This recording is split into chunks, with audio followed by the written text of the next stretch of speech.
आगे बढ़े हैं।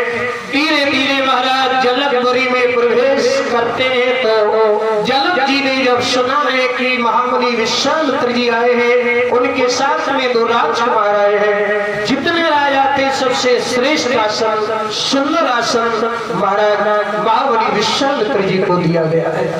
कुर्सी पर विराजमान हो जाते हैं। जब बैठे हैं तो कुछ समय के बाद राम जी ने गुरु विश्वामित्र जी से प्रार्थना की, याचना की, गुरुदेव अगर आपकी आज्ञा हो जाए तो मैं जनकपुरी को देख आऊं।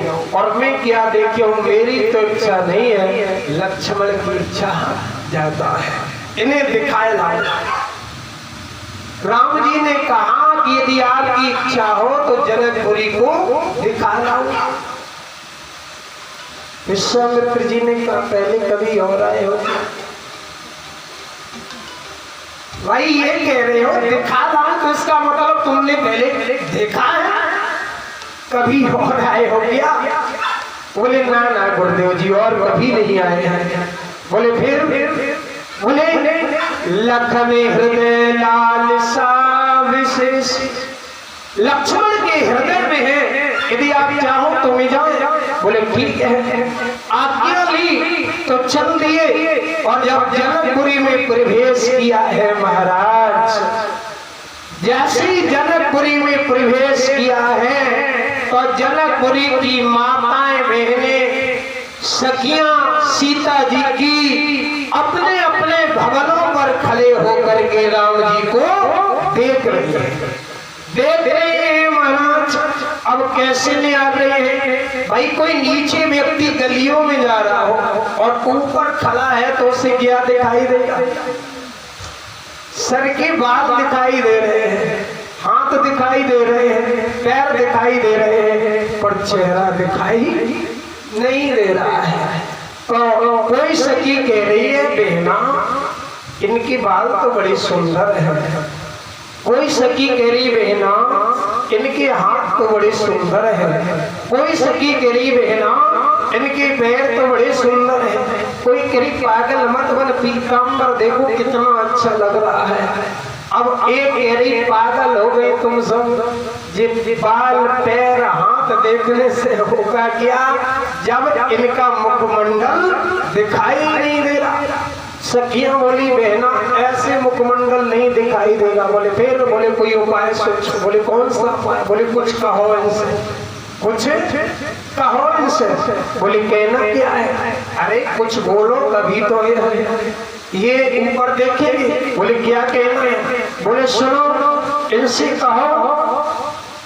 आपस में सखियां बोली बहना मैंने ये सुना है कि ये जो है ये जा रहे हैं, ये बड़े वीर हैं, इन्होंने ताड़का को मारा है। लक्ष्मण बोले भैया भैया कोई अपना नाम ले रहा है। एक बोली पागल मत बनो, ये नहीं देखेंगे। बोले फिर? बोले ये कहो ये रहते कहाँ हैं?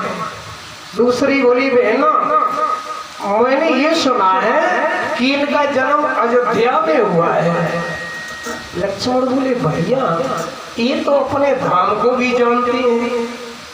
राम जी बोले सीधे चलो, ये नगरी अपनी नहीं है, दूसरे का नगर है, सीधे चलो, चुपचाप इधर उधर मत देखो, गुरु की आज्ञा है।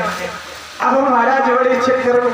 अब सखियां बोली बहना जी ऐसे नहीं देखेंगे। बोले फिर? बोले और कुछ कहो। अब तीसरी बोली बहना मैंने ये सुना है इनको दशरथ नंदन कहते हैं। अब लक्ष्मण बोले भैया ये तो पिताजी का नाम जानते हैं, ये तो सब कुछ जानती है। अब महाराज राम जी बोले तुम लक्ष्मण में कह रहे तुम सीधे चलो, तुम्हें इससे मतलब क्या है? अब एक सखी बोली बहना सब उपाय कर लिए लेकिन ये देखने वाले नहीं है। बोले चौथी बोली तो ऐसा करो इनके ऊपर से कुछ धमक दे। बोले ऐसे नहीं देखेंगे तो ऐसा करो ऊपर से इनके कुछ मार, जब मार दोगे तब तो देखेंगे। बोले पागल हो गई हो तो क्या, अरे इनकी कोमल अंग है, किशोर अवस्था है, मार दोगे इनकी चोट नहीं आएगी।